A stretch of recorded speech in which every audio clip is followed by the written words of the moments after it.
how logging roads and 2Tracks are a huge tool when used correctly, but also can lead a hunt to stray, and also a line of travel to stray as well, as far as the deer. Was out on a piece of property today, actually a farm that I'm looking at to purchase myself, and just thinking about all the pieces that I see, the clients that I talk to. A lot of it goes to logging, roads, but a lot of it also can be implemented out on in a, let's say taking a agricultural field, and whether you're hanging stands through a agricultural field, whether it's on tree lines or old fence lines or anything like that. But a lot of times what I see is these 2Tracks, these entrances, field entrances, 2Tracks through let's say a 40 that was just select cut, and a lot of these trails are just wandering. And two things that occur there: one, when you go to clean up after a clear cut, let's say, or a select cut,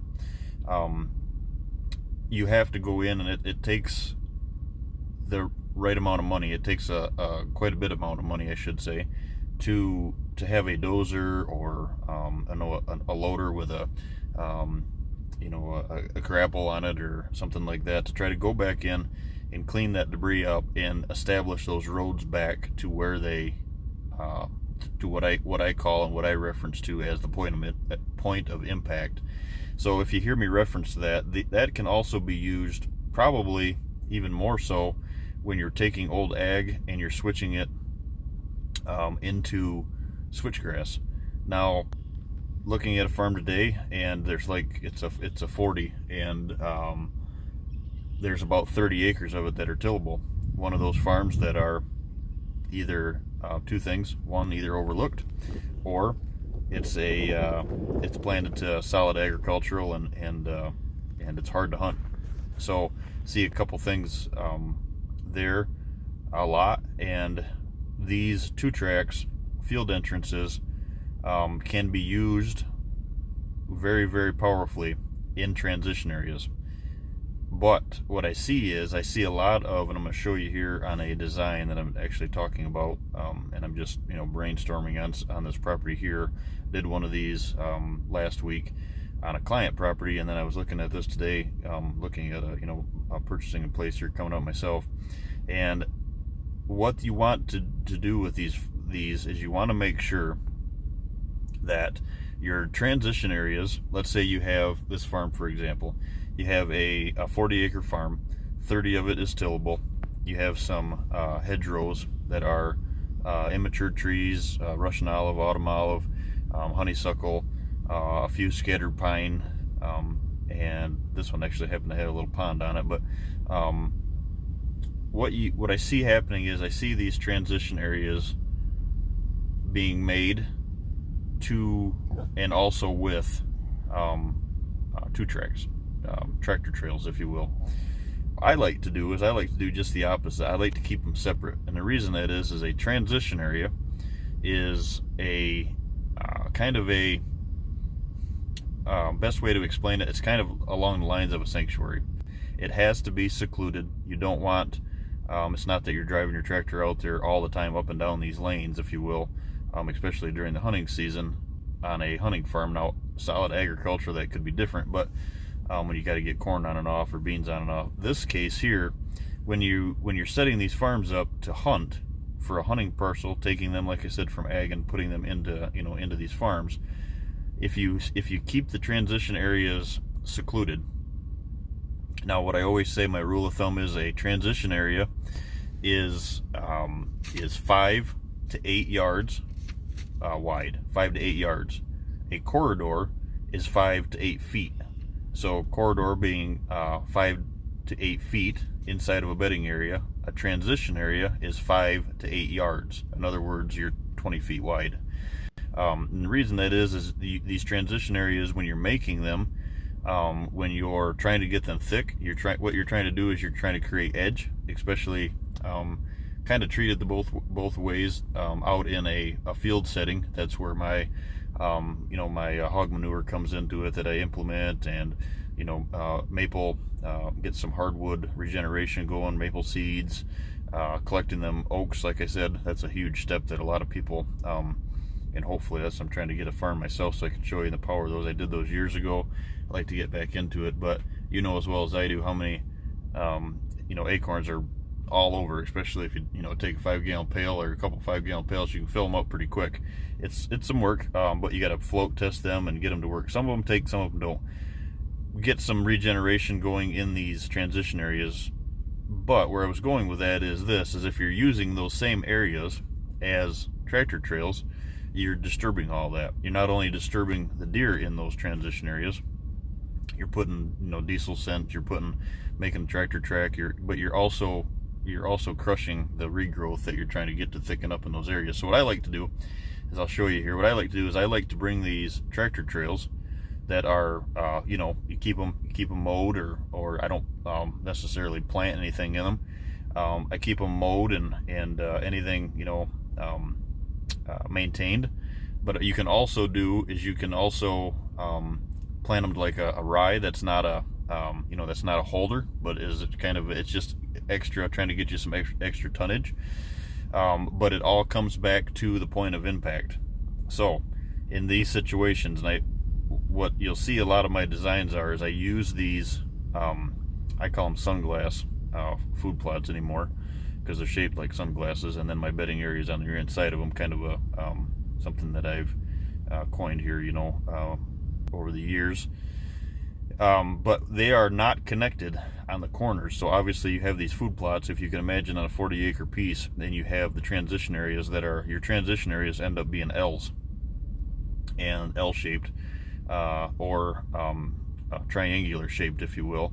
But your corner is the point of impact, and the reason that is because you can use them for bow blinds, and you can also use them for rifle setup. Now in a wooded area, those in hardwoods, hopefully you can play the contour in that, and them are in tree stands obviously. But out in these ag fields that you're switching to switchgrass, or you're taking this set aside ag and you're making it end up more huntable, planting that cave and rock and making these trails, these point of impacts, if they're in the right spot, you are at a intersection where you can see 2 or 3 different ways. Now this situation here, I'll show you.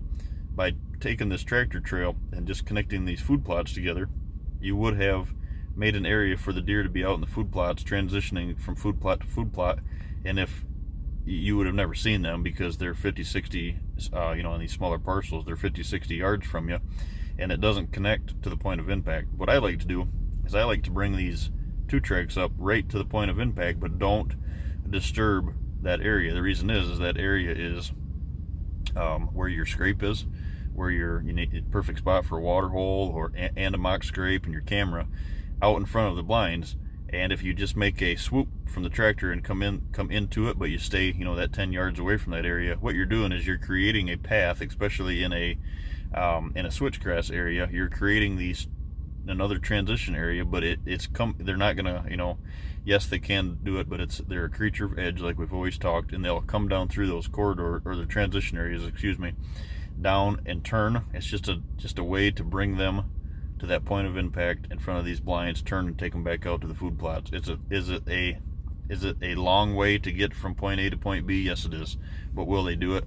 Yes, they will. Not 100% of the times, but 75% of the time when they're transitioning. And the reason is that's the power of having these licking branches at these corners, is because they will come to those inventory sticks, as you like to, as you hear me like to refer to them as. That's just another way to get there. Now, like I said, you connected the food plots together, you'd never see them. Now, in a rifle situation, if it's only a rifle blind and you can see that intersection, that transition area through that tractor trail with a rifle, it's a couple 100 yards, 150 yards from you, whatever the case is, that's fine. You don't have to bring it to there. I like to do is, especially in these octagon blind situations, in these fields where there's no trees, you can use a ground blind, and there's nothing wrong with a ground blind. So they don't. You can take them down in the year. But I like to, if you can, for a couple $100 more, from a good ground blind to a good permanent octagon blind. They're much warmer. You can sit them there. They stay there all year long. The deer are used to them. You can create around them. You don't have to worry about taking them up, taking them down. They, snow load on them. They crush, whatever the case is. So two different outlooks there. One in the timber, one in the transition, or one in a field setting. But these transition areas, what I see a lot of is I see this maze of wandering trails, I guess is the best way to say it. And there's so much power in be able to connect them to where you want to be. Obviously, a wise man once said, you can't kill a buck where he's at, you have to kill him where he's going to be. I like to kind of add to that, and I like to say where you have to kill him where he's going through on the way to where he's going to be. But same thought process. So if he's coming out of bedding and going to feeding, or vice versa, depending on the morning hunt or an evening hunt, your odds are in your favor if you can place him in a spot, especially with archery equipment, that if you can put him in a certain spot, obviously that you have to be within that perfect window of opportunity, that 20, 30, 40 yard window. And so keep in mind that when you're doing, a lot of people don't even think about it. I'm guilty of it years ago, until I started really thinking about this. Like, if I would take this trail and connect it to where I'm going, even if it's kind of opposite direction of where I got to go in the food plot, but swoop it around and connect it to these areas that I can hunt, it's just another point of impact to get these deer in front of you. And they will do it. Like I said, some of these, and I'll show you, some of these are going away from the food plots, going 50, 60, 80 yards and making a corner and going back, and you think, that's crazy. They're, why would they do that when it's, 50 yards or 100 yards between food plots? Why wouldn't they just go through it? Well, they would if it's wide open. They'll wander over there. Obviously, there's no structure there. But when you're implementing, you're designing, you're creating these farms, you're switching switchgrass switching a farm into switchgrass, for example, or you're select cutting these farms, or you're starting kind of as as the design. You can move these deer where you want them to be. I mean, obviously, the closer to that point of impact you can make that, the higher your success. So just something that just got back to the house here after looking at this farm for a couple hours today, and I see that a lot. This farm's a perfect example. It's been ag for years, and if I own it, it'll be switched out of that. Now there's going to be some ag involved in it, but it's not it's standing ag, corn obviously. But it's not going to be a harvested situation. There's to me, the money that you make off that, I'm making more something into hunting. But if you can implement it where there's ag and that, you have to know that going into it, where that ag is going to be there. You're going to have a short window of opportunity that the deer are going to feed on it, and then it's going to be gone. So the point of this video, though, is to kind of touch on, next time that you make a trail, especially if it's through something thick, make sure that you're keeping in mind if there's a way to make that trail more profitable, if you will, for you. And I think, like I said, it's an overlooked thing a lot. And today when I was out there and had kind of this design in mind and walked through it, it makes perfect sense, and it's something that can help you. So I'll show you a couple things here. Hopefully it makes sense to you guys. If you have any questions, feel free to reach out. Like I said, this can be used in a woodlot setting, and also out in open field when you're switching this to switchgrass. Keep in mind when you're looking at these designs, everything in yellow out in a switchgrass situation is out in a field situation is switchgrass, and you can really see how all this ties together. So next time you make a trail, connect it to a point of impact. I think it'll raise your success, and it'll all make sense. Just stop and think where your trails are at, because once you make them, they're going to use them. And even if it's in a wide open area, if you're switching it to make a hunting farm out of it, use these tractor tracks, these 2Tracks that you're making, four-wheeler trails, ATV trails, all connect to a point of impact, and it'll help. Thanks, guys.